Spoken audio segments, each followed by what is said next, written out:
Bom, muito boa tarde a todos. Meu nome é Gabriel Montoro Temporim. Eu sou licenciando da Universidade Federal do Triângulo Mineiro, né? Eu agradeço muito pelo convite de estar aqui hoje. Eu fico muito feliz, né?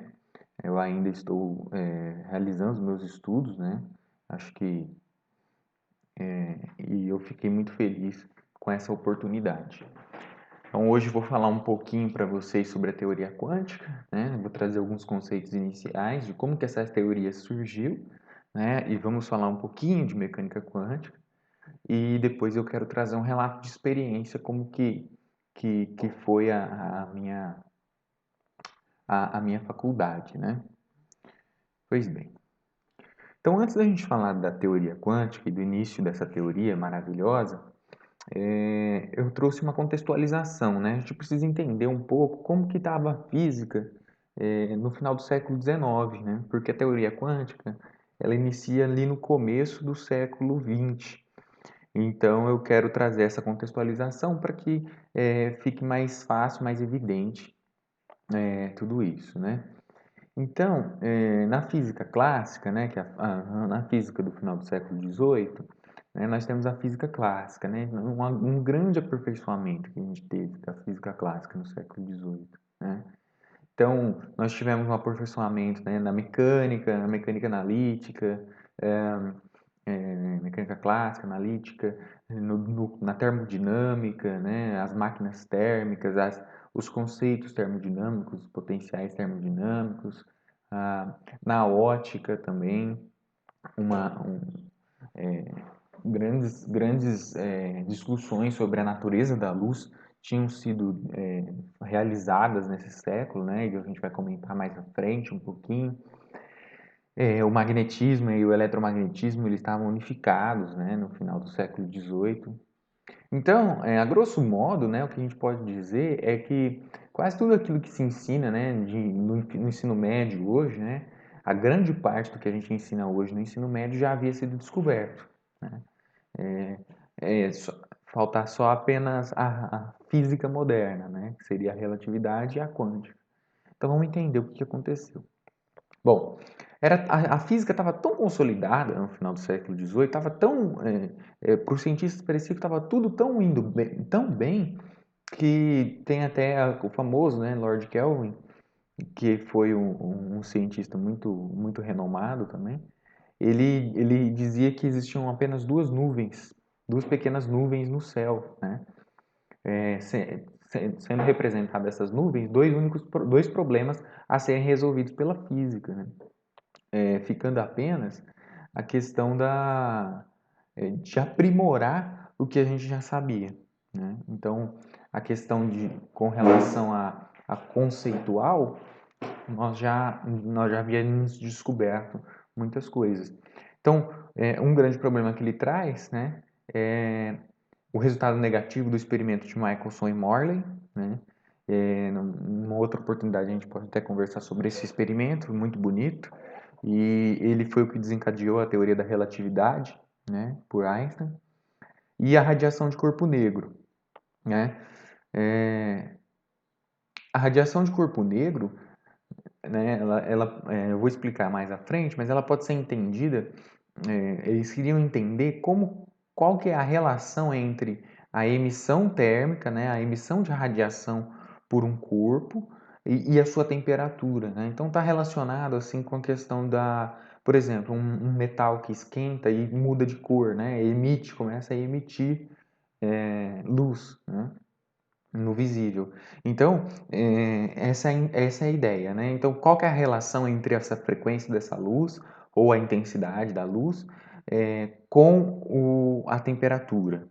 Então, essa é a ideia que não estava resolvida, né? Só que se a gente for fazer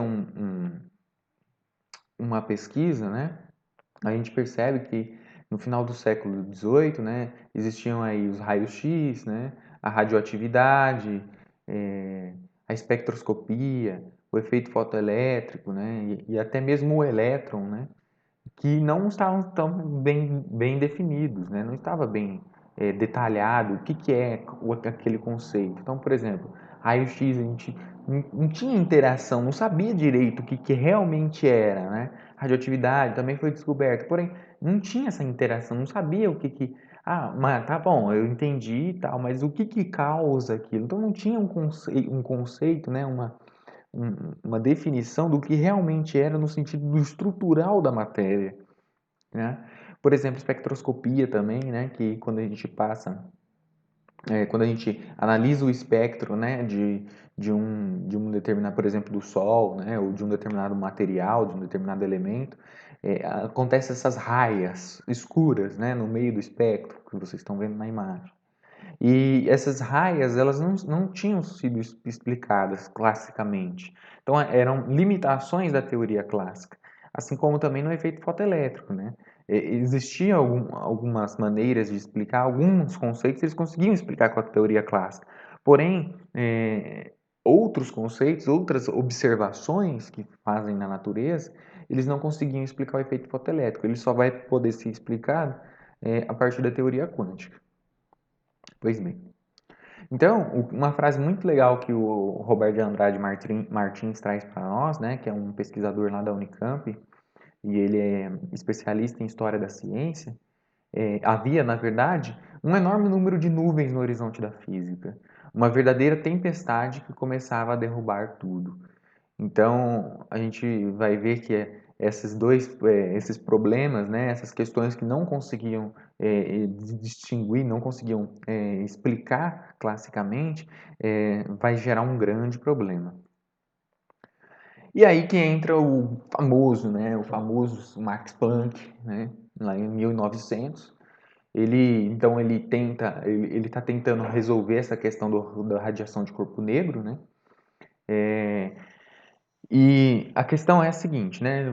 Vamos explicar o que é um corpo negro primeiro, né? O corpo negro, então, é um corpo ideal que absorve toda a radiação térmica incidente. O que isso quer dizer? Então, a gente vai colocar uma radiação térmica nesse corpo, né? Uma, uma determinada radiação, e ele vai absorver toda essa radiação, tá? É interessante que o espectro, se você medir o espectro, né? A intensidade de cada frequência de emissão daquele material e plotar num gráfico, nós temos um gráfico parecido com esse, por exemplo. Ó. Então, nós temos aqui esse espectro aqui para 3000 Kelvin, tá? Essa outra linha, né? Essa outra curva, né? de espectral para 4500 Kelvin e essa outra para 6000 Kelvin, né? A questão era a seguinte, os cientistas na época eles não conseguiam encontrar uma relação teórica que conseguisse explicar essas curvas, né? Então, existiam algumas tentativas da física clássica em explicar essas curvas, só que essas tentativas eram falhas em alguns sentidos, né? É, existiam alguns modelos que, quando a gente extrapolava ou para baixas frequências ou para frequências muito altas, a intensidade ela tendia ao infinito, né? Então ela tinha ela não convergia, ela divergia, né? Então isso era um grande problema, né? É interessante trazer aqui a motivação, né? O que estava acontecendo na época para que tenha esse estudo, né? Então na Alemanha, né? O Max Planck é alemão, a Alemanha eles estavam num processo de industrialização muito grande, né? E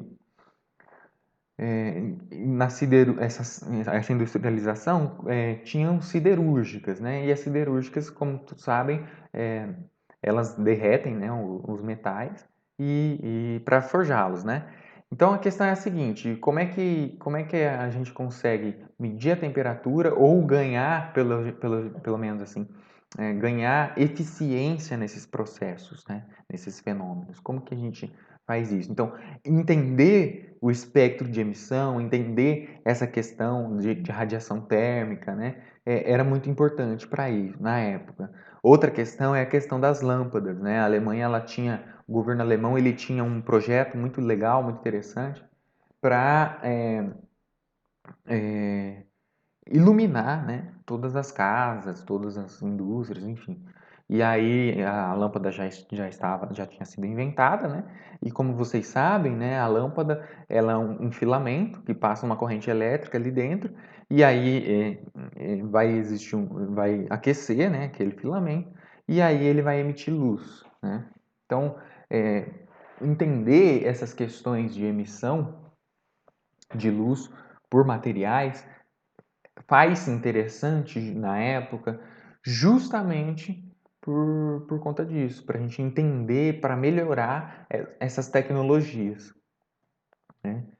Então, a partir da radiação de corpo negro, né, e de toda essa motivação que, que eu acabei de falar, o Planck começa seus estudos, né? Ele inicia uns estudos nessa área e ele começa tentando de uma certa forma, o estudo dele vai trazer como resultado a unificação da termodinâmica e do eletromagnetismo. Então, são duas áreas muito interessantes, muito bonitas da física, que ele vai conseguir, a partir de estudos complexos dessas duas áreas, ele vai conseguir tentar trazer explicações para uma unificação. E aí, para resolver essa questão do espectro que eu comentei com vocês, ele introduz uma constante em seus cálculos. Ele introduz essa constante pensando que ele poderia anular essa constante depois no final dos cálculos. Então, ele chegou em um determinado tempo, um determinado ponto, e aí ele coloca essa constante, né, matematicamente, para continuar os cálculos, e depois ele pensa que no final ele conseguiria retirar essa constante, né, tender ela a zero, enfim. Só que ele vê que não dá para fazer isso, né? E aí, no final, né, dos seus cálculos, ele chega à conclusão da discretização da energia. Isso é muito importante para a teoria quântica. Então, ele começa a dizer que, em vez da radiação térmica ser emitida no espectro contínuo, perdão, emitir energia continuamente, ela vai emitir em pequenos pacotinhos. Uma questão, ela estava no contínuo e passou a ser discreta. Tá? E esses pacotinhos ele chama de quanta, tá? Então ele determina essa nova roupagem para a física, né? De um primeiro momento, não foi muito bem aceito na academia científica isso, né? Poxa, qual que é a justificativa para isso, né? Puramente matemática. Então, peraí, será que é realmente assim? Então, muitos cientistas foram contra, né? Porque nós estávamos, aqui nós estamos, né, nesse momento da história, vivendo uma mudança de paradigma, né? E aí, quando a gente tem essas mudanças de paradigmas, é comum, né? Primeiro vem a crise, né, do paradigma, e aí as pessoas não aceitam, e depois esse paradigma se consolida, né? Pois bem, só que aí alguns cientistas começaram a dar mais importância para essas teorias, né? Para essa teoria dos quanta, né? Inclusive, por exemplo, Einstein ele utiliza essa, essa teoria do Planck em 1905, ele utiliza para explicar o efeito fotoelétrico, né? E isso foi, assim, também não foi muito bem aceito na época, mas depois de um tempo a gente vai ver que isso vai sendo explicado aos poucos, né? Então, foram alguns cientistas que utilizaram, né, da teoria quântica, né, para resolver problemas, né? Por exemplo, o próprio Planck resolveu a questão da radiação de corpo negro, né? Apesar deles não aceitarem muito, mas pelo menos nós tínhamos ali uma fórmula matemática para calcular essa espalhamento espectral, né? O efeito autoelétrico, como comentei, o calor específico dos sólidos, Einstein consegue trazer uma ideia do calor específico dos sólidos, é muito interessante essa ideia, né? Se um dia vocês fizerem a disciplina de mecânica e estatística, vocês vão ver um pouquinho dessa questão do sólido, né? Também física do estado sólido, ver também um pouco disso, e é muito legal, muito bonito de se ver. Parece que é uma coisa simples, mas foi uma coisa extremamente radical e nova que eles fizeram, né? E o Bohr também, mais para frente, né? Depois que já estava mais consolidada a teoria quântica, o Bohr utiliza para explicar os raios atômicos, né? Então ele propõe um modelo atômico, consegue resolver, né, os problemas do modelo do Rutherford e, propõe esse modelo, além de que quando ele propõe esse modelo atômico, ele também ele também demonstra a equação de Rydberg, que é uma equação muito bonita para as energias de emissão e absorção do átomo de hidrogênio. Enfim, continuando. Bom, aí nós temos aí Einstein e o efeito fotoelétrico. Então eu quero falar um pouco sobre o efeito fotoelétrico, porque ele vai ser muito importante nas discussões posteriores, né? Então, como eu falei para vocês, né, no século XVIII, o que era a luz já estava assim bem consolidado. Por quê? Porque no início desse século, do século XVIII, o Fresnel e o Thomas Young, né, Augustin Fresnel e o Thomas Young, eles teorizaram, né, sobre a questão da onda, da luz como uma onda, né? Então sempre, desde a época de Newton, né, existiu, né, a discussão se a luz é uma onda ou uma partícula. Em 1801, o Thomas Young, então ele faz um experimento chamado experimento de dupla fenda, né, um experimento muito conhecido, talvez um experimento mais conhecido da física, que ele consegue comprovar então que a onda é uma, perdão, que a luz é uma onda, né? Como que se deu esse experimento? O Fresnel ele fez algumas questões teóricas, né? Ele fez vários cálculos teóricos mostrando, por exemplo, difração, questão da luz, mesmo sendo onda, ter uma propagação retilínea. Então são bem bonitos também. No Moisés, no livro do Moisés, volume 4, Física, do volume 4, ele demonstra esses cálculos. Pois bem, então o que é o experimento de dupla fenda, né? Então nós temos, por exemplo, uma, uma fonte de luz, né? Monocromática, e aí essa luz ela incide sobre uma, um anteparo com duas fendas, né? E, essas duas fendas vão propagar a luz, né? Dessa forma que está aqui dessa maneira, né? Aqui são frente de ondas, né? E aí essas ondas, né, como a gente sabe, né, as ondas se interferem, né, podendo ser uma interferência construtiva ou uma interferência destrutiva. Na construtiva, luz com luz se anulam. Então, olha que interessante, né? Luz com luz dá escuro, né? E na interferência construtiva, elas se somam. Então, na verdade, nas duas interferências, elas vão se somar, né? Mas elas vão estar dispostas de uma maneira que a fase delas vão fazer com que elas tenham um pico maior, né? Então aumenta a amplitude da onda, né? Em métodos teóricos. E aí o anteparo final nós vamos observar essa distribuição, né, da luz, em que nós temos frestas escuras e frestas claras. Então esse experimento traz para nós que a luz é sim uma onda, né? Pois bem. Então, continuando ainda no final agora, né, isso do Thomas Young foi no começo, né, em 1801. Agora, no final do século XVIII, perdão, XIX, século XIX, no final do século XIX, o Maxwell, né, ele consegue sintetizar o eletromagnetismo em quatro grandes equações, né? As quatro equações de Maxwell. Um trabalho muito bonito, matemática maravilhosa. Eu trouxe até aqui as equações de Maxwell para vocês terem esse vislumbre, né? São equações muito belas da física e cada uma delas traz conceitos físicos muito importantes, né? E aí, a partir de manipulação matemática, né, eles conseguem é, encontrar uma equação de onda, né? A partir então das equações de Maxwell, eles conseguem encontrar as equações de onda.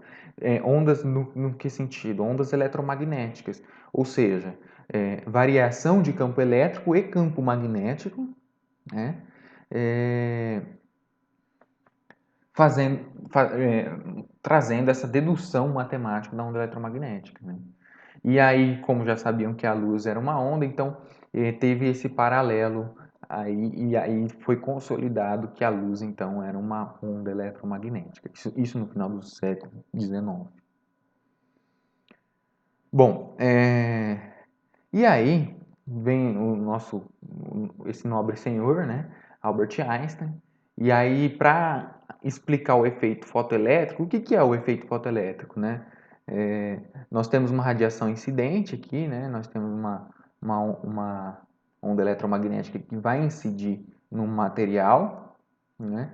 E aí essa onda eletromagnética ela expulsa elétrons desse material, tá? Então praticamente é isso. E aí a gente consegue captar esses elétrons e gerar a corrente elétrica, né? Isso é o princípio da geração de energia solar, né? Então, como eu falei anteriormente, tinha alguns problemas, né, para explicá-lo classicamente. Algumas questões desse efeito conseguia se explicar, né, classicamente. Agora, outras questões não. Esse é o grande problema. Tá?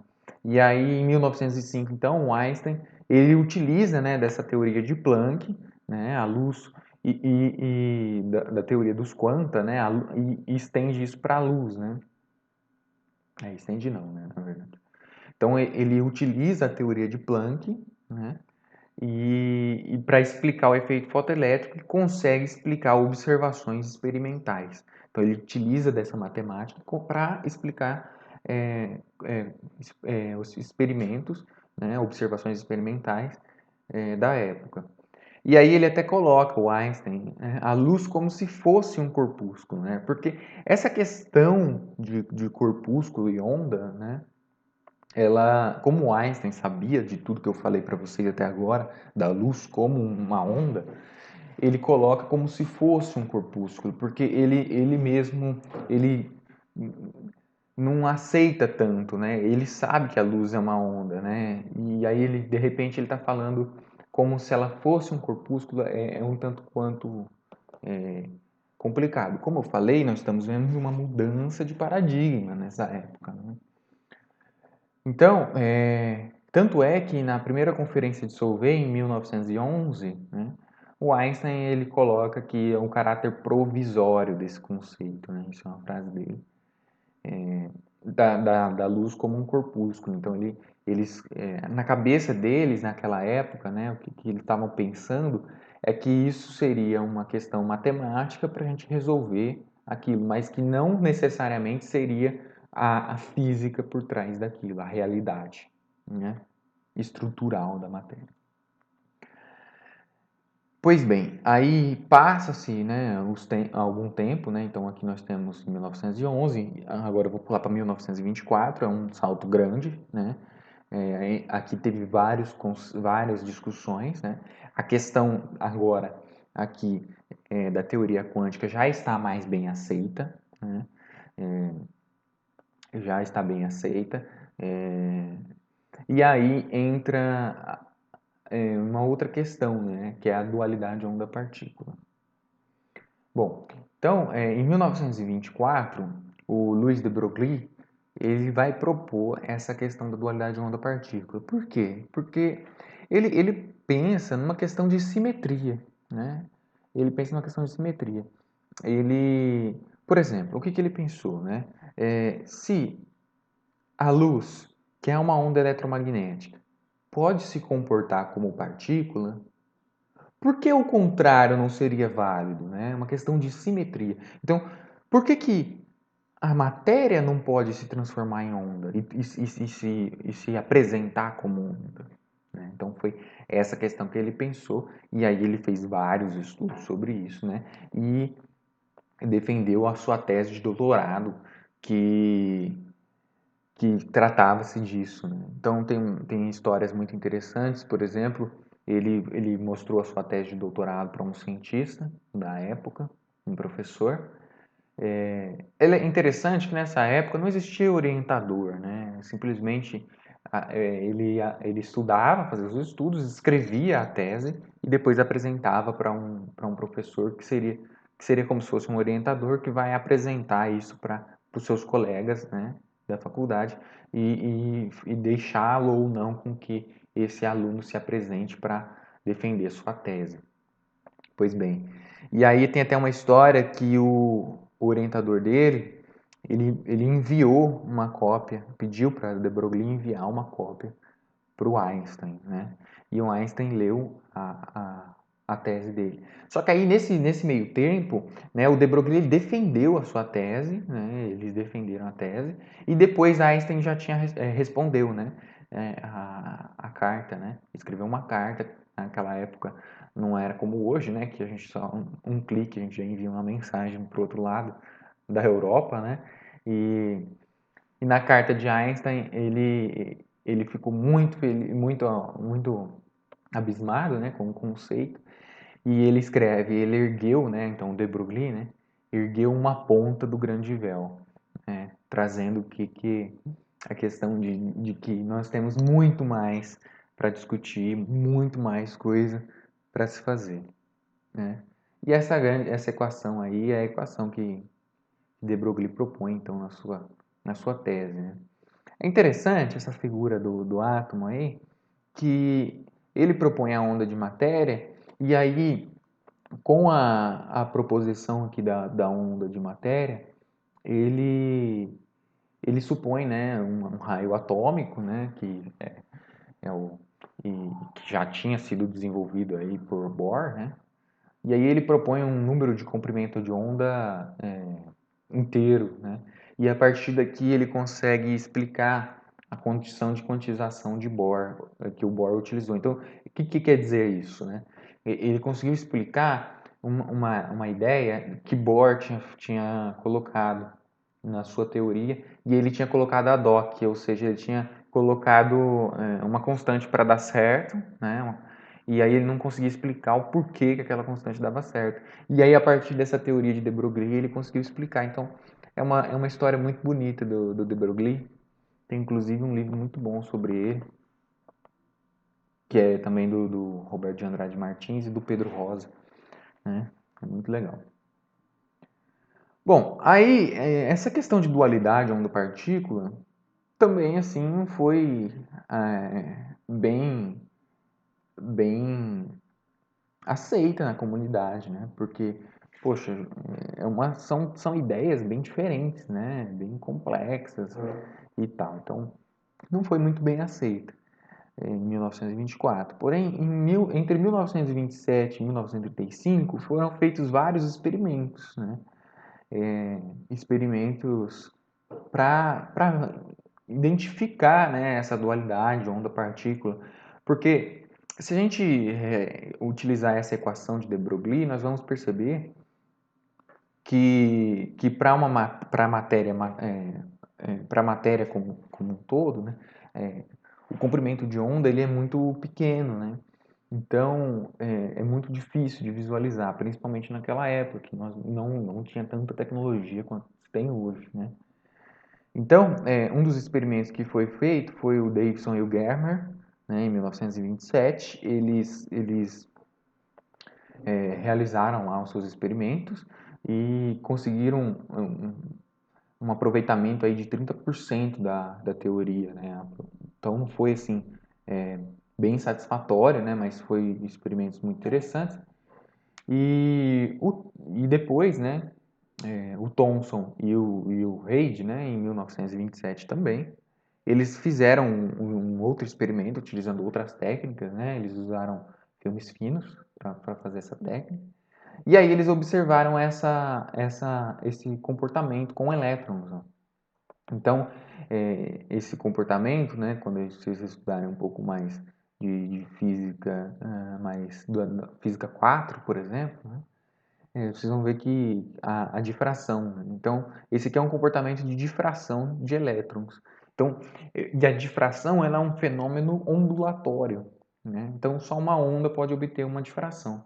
E aí a difração de elétrons, que é muito bonito. Eu achei muito bonito esse resultado de 1900. Esse aqui foi de um artigo de 1928 que eu tirei, né? Eles utilizando uma filme fina de ouro, e aí eles conseguiram demonstrar muito nitidamente a questão da difração, né? E o que eu quero dizer da difração, a grosso modo, né, é que nós temos um centro intenso, né, com uma amplitude maior, E aí nós temos essas franjas, né? E essas franjas, nesse formato, identificam-se os fenômenos ondulatórios, como, por exemplo, a difração. Bom, aí, em 1926, né, munido de toda essa teoria, né, de toda essa discussão, o cientista Erwin Schrödinger, ele, é um nome difícil de falar, né, ele propõe, então, a mecânica quântica, né. Então, ele, poxa, se a matéria se comporta como onda, então deve existir alguma equação, alguma questão que a gente consiga determiná-la matematicamente, né? E aí ele traz a sua equação, né? Que é essa equação aqui ao lado, a equação de Schrödinger. Então é uma equação muito bonita da física quântica, né?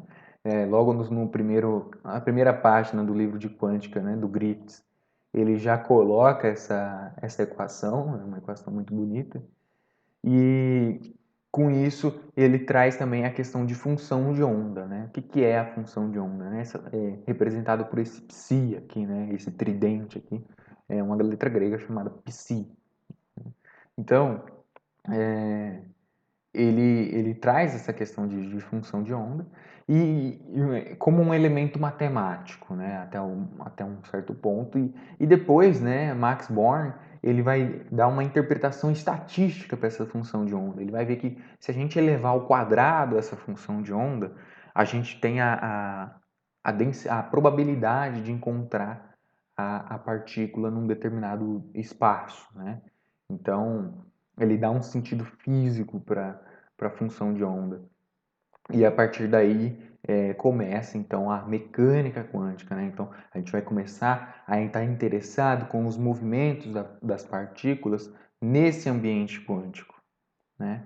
Então a gente consegue descrever sistemas quânticos a partir dessa equação, dessa ideia de Schrödinger, né?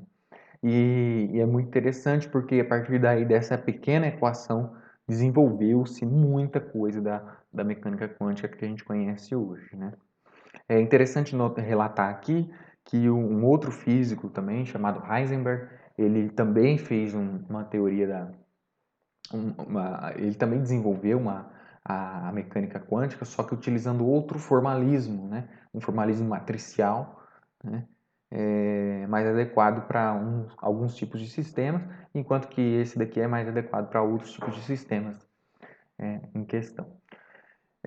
Então, o que eu queria só deixar relatado, né, porque eles desenvolveram a mecânica quântica independentemente um do outro. E mesmo com questões diferentes, com ideias diferentes, formulações matemáticas diferentes, né, eles conseguiram depois unificar essas teorias. Na verdade, foi o Schrödinger, né? Ele, ele traz um artigo aí durante sua carreira acadêmica, unificando a teoria dele, né, da mecânica quântica, com a do Heisenberg, né?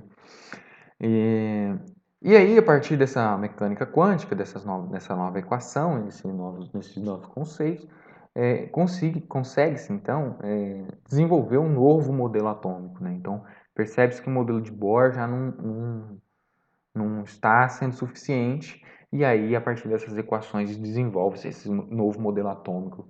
Por exemplo, que eu estou trazendo nessa imagem, são probabilidades, né, do elétron estar aqui, né, em cada uma dessas superfícies aqui, na verdade, esses volumes, né. É interessante a questão aqui de trazer é que a função de onda, ela traz uma probabilidade de eu encontrar a partícula em uma determinada posição. Ela não traz uma posição específica, determinística daquela posição, né? Então, ela traz a probabilidade de eu observar aquela partícula em uma determinada posição, tá? Então, eu trouxe essa frase aqui do Schrödinger, que é muito interessante, aqui é uma foto dele colorida artificialmente. É muito bonita essa frase porque mostra que a ciência ela não é feita de grandes gênios, né? mas sim de um processo como um todo, né? Em que várias pessoas colocam lá os seus bloquinhos, né? E aí a gente consegue construir o que é a ciência. Então, o que ele diz é, acima de tudo, eu não posso me silenciar sobre o fato de que o primeiro impulso para uma direção determinada do presente trabalho foi devido às considerações da tese do senhor Louis de Broglie. Então, ele traz a ideia, ele mostra para nós que ele teve referências, né, e grandes referências, e ele dá o crédito para o senhor Louis de Broglie, né, tratando muito bem ainda, né, chamando de senhor. Bom, aí, agora eu queria trazer uma ideia, né, que o Schrödinger ele desenvolve com a sua teoria, e eu quis trazer essa ideia justamente por conta do apelo que está se dando, né, atualmente. Então, tudo que se fala sobre quântica acaba se remetendo a esse conceito, né, de superposição. Então, vou tentar trazer uma ideia básica desse conceito para suscitar a curiosidade de vocês, né? Então, para a gente falar de superposição quântica, eu trago um exemplo, por exemplo, um átomo, né, um sistema de dois níveis. Então, nós temos lá um elétron que ele pode estar no nível fundamental ou no nível excitado, né? Então, ele pode estar nesses dois níveis. Então, quando a gente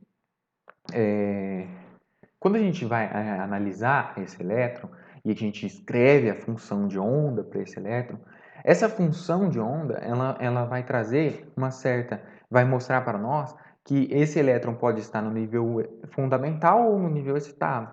Tá? Então, o que está dizendo para nós, o que está acontecendo é que esse elétron ele está nos dois estados ao mesmo tempo. Tá? Então, é isso que é a superposição, é estar nos dois estados ao mesmo tempo. É difícil de entender, é complexo, sinceramente, é uma questão que eu tenho muita dificuldade de entender até hoje, né? Questão na física mesmo, né? Na física real, né? Nos cálculos até a gente consegue ter um pouco mais de noção sobre isso, só que, é, só que é, fisicamente é realmente muito complicado porque não tem nenhum análogo clássico, ou seja, não tem nenhuma analogia que a gente possa fazer, nenhuma comparação que a gente possa fazer classicamente para explicar esse conceito. É um conceito muito complicado. E é interessante que quando a gente mede, por exemplo, esse elétron pode estar no nível fundamental ou no nível excitado. Quando a gente faz a medição, a gente vai descobrir aonde que ele está. Ou ele está no fundamental ou no excitado. E aí, quando eu meço esse elétron, né, esse nível de energia, a função de onda se colapsa. O que isso quer dizer? Quer dizer que eu tinha probabilidades, né, eu tinha uma densidade de probabilidades, né, desse elétron estar em determinadas posições, em diferentes posições. Contudo, quando eu faço essa medição, ele só me dá uma possibilidade, que é aonde ele está naquele momento.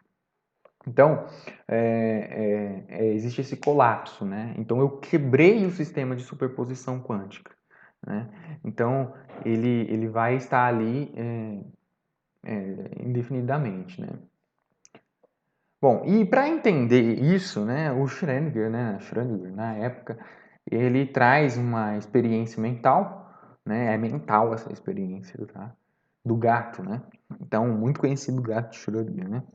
Então, ele fala que a gente pode colocar o gato dentro de uma caixa, por exemplo, nessa imagem, né, com um material radioativo, né, esses átomos desse material radioativo, né, esses núcleos, né, eles estão em superposição, né, então, em uma superposição entre emitir e não emitir radiação.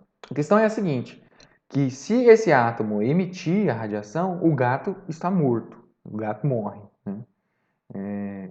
E se esse átomo não emitir, o gato continua vivo, né? Então tem até essa ideia aqui desse experimento aqui que eu peguei essa imagem na internet. Ele coloca até a emissão de radioativa acionando, né, um mecanismo aqui que quebra um veneno. Então tem várias histórias, mas a ideia é essa. A questão é que se esses átomos estão em superposição, quando eu coloco esse gato na caixa e fecho a caixa, eu não sei se o gato está vivo ou está morto. Então, a gente fala que ele também está em superposição, né? Ele não está morto e vivo ao mesmo tempo, ele não está vivo ou morto, mas ele está nos dois espaços ao mesmo tempo, né? É claro que isso é um experimento mental, né? É um experimento mental para a gente trazer a ideia do que acontece no mundo subatômico, né? E aí, quando a gente abre essa caixa, né, a gente determina, né, ou faz a medição, no exemplo que eu dei, a gente determina se o gato está vivo ou está morto, né? A gente consegue ver, olhar, né? Poxa, está vivo, ou está morto.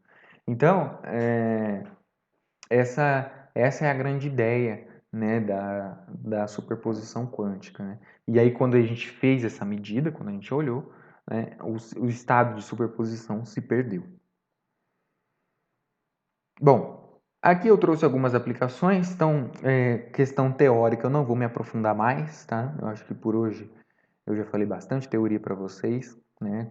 Eu quis trazer mais essa questão do iniciozinho da teoria quântica e, a mecânica quântica, né, de Schrödinger, ou, né, enfim, a mecânica quântica que foi sendo desenvolvida, né, durante o século XX e que está sendo desenvolvida até hoje, ela traz muitas aplicações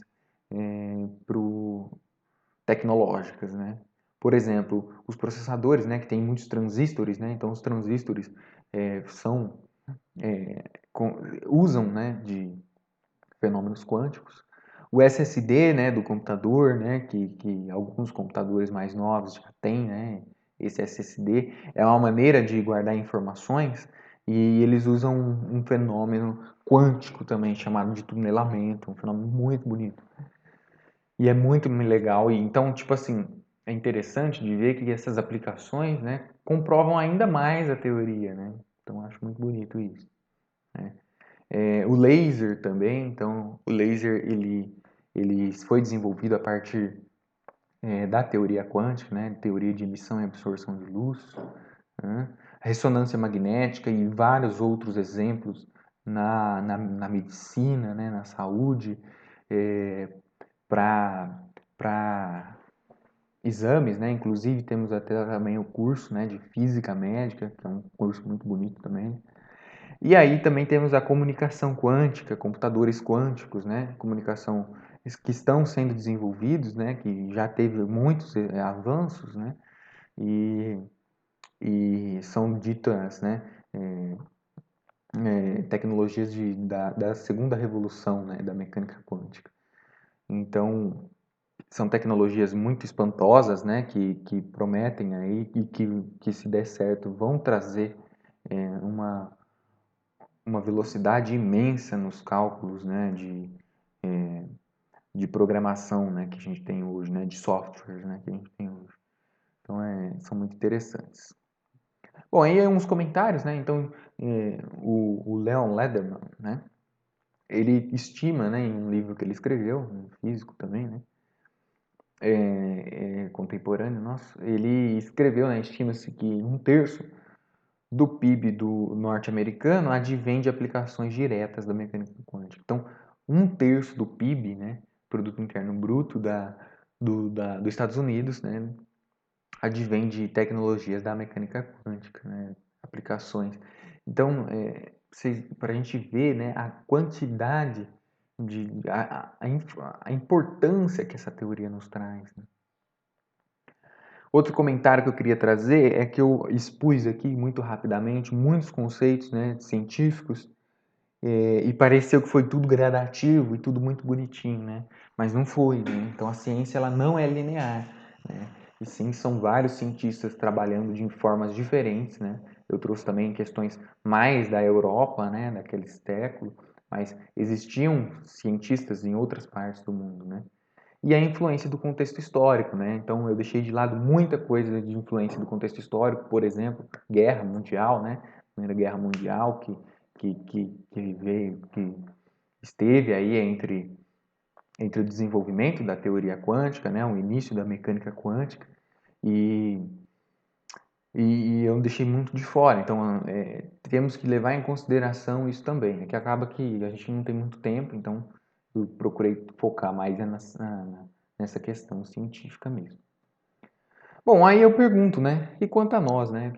O que que isso implica para nós, né? O que que nós, qual é a nossa missão, né? O que que a gente tem que fazer, o que que é interessante, né? Então, eu penso que nós somos o futuro da ciência, né?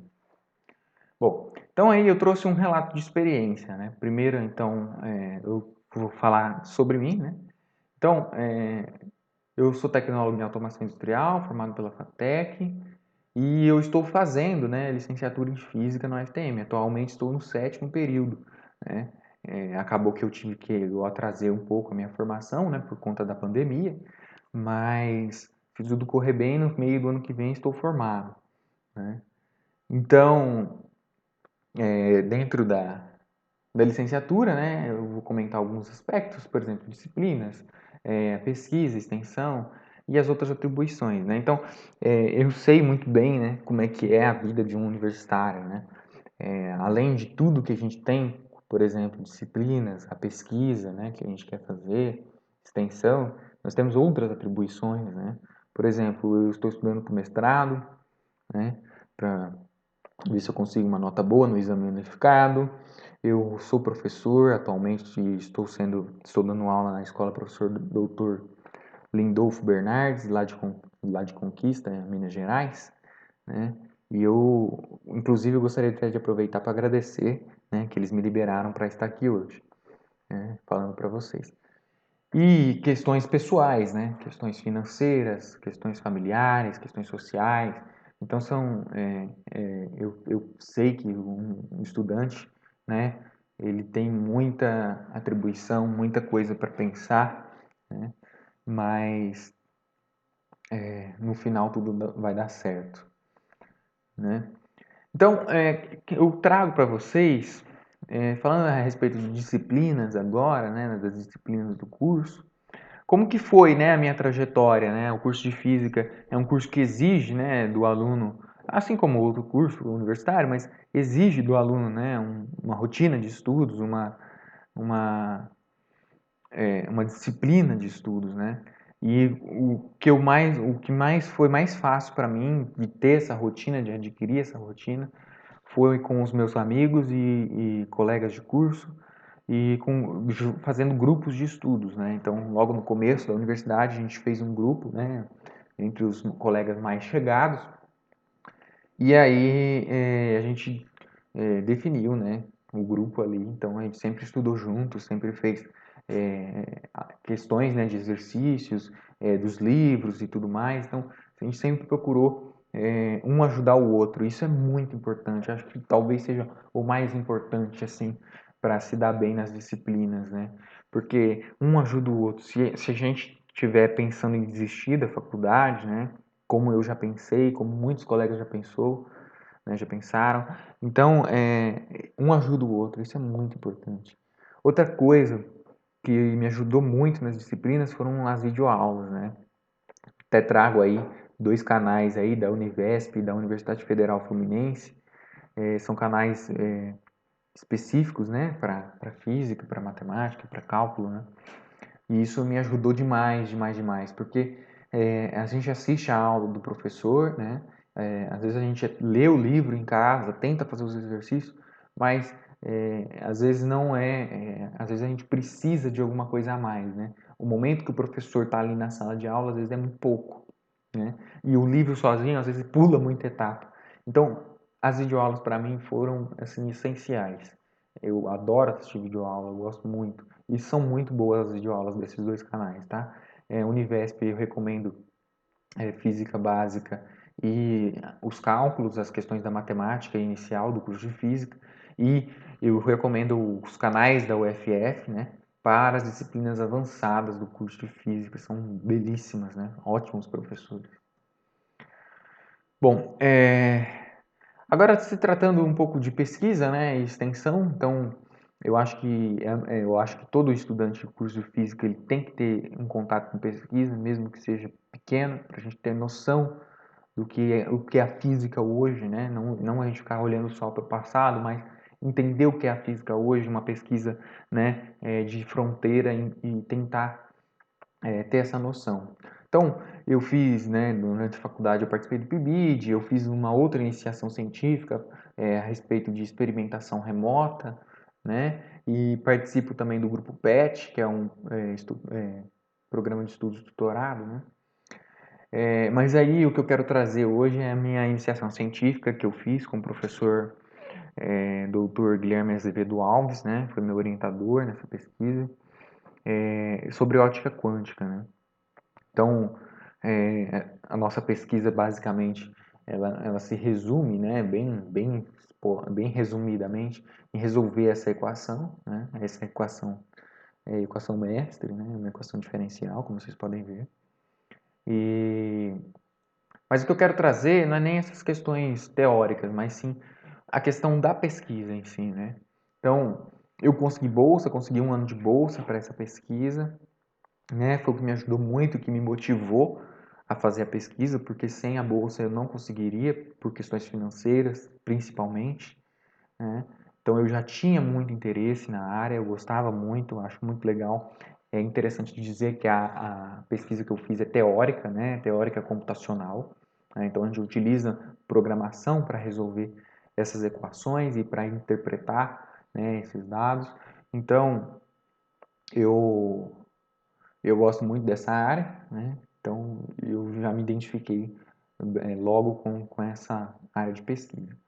Então, para fazer uma pesquisa, né, para desenvolver uma pesquisa, a gente precisa ter um projeto de pesquisa, né? Precisamos ter justificativas, precisamos ter objetivos, né? Mesmo que a gente não sabe qual vai ser o resultado final, a gente tem que ter uma métrica, né, de como que a gente vai chegar nesse resultado, o que que a gente vai fazer. Isso é muito importante. E isso que vai determinar no projeto de pesquisa, né? É isso que vai trazer para o parecerista, né, para o cara que está lendo, a vontade de aceitar ou não, né? Porque para ganhar a bolsa você precisa que esse parecerista aceite o seu projeto, né? Nós tivemos muitas dificuldades, tá, no projeto. De primeiro, a gente não conseguiu uma bolsa, né? Foi difícil conseguir bolsa, principalmente no cenário atual, está difícil conseguir bolsa, mas depois de um tempo a gente mandou para um outro edital e conseguimos, né, essa bolsa. Eu fiquei muito feliz de ter conseguido, né? E graças a Deus deu tudo certo. Eu já encerrei essa IC, né? Mas a gente acaba que nunca para, né, de pesquisar, então sempre tem uma coisinha ou outra para fazer.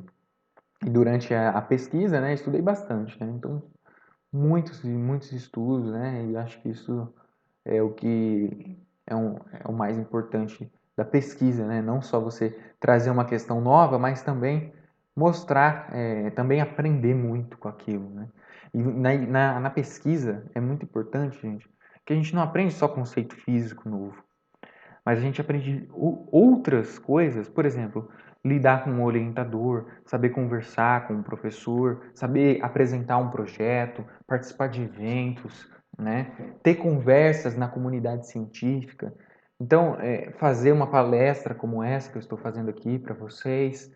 Então, isso a gente aprende e eu diria até que é até mais importante que o conceito físico que a gente aprende ali na pesquisa. Então é isso que agrega muito, né? Além de agregar para o currículo, agrega para a sua formação como um futuro pesquisador, como um futuro professor, né?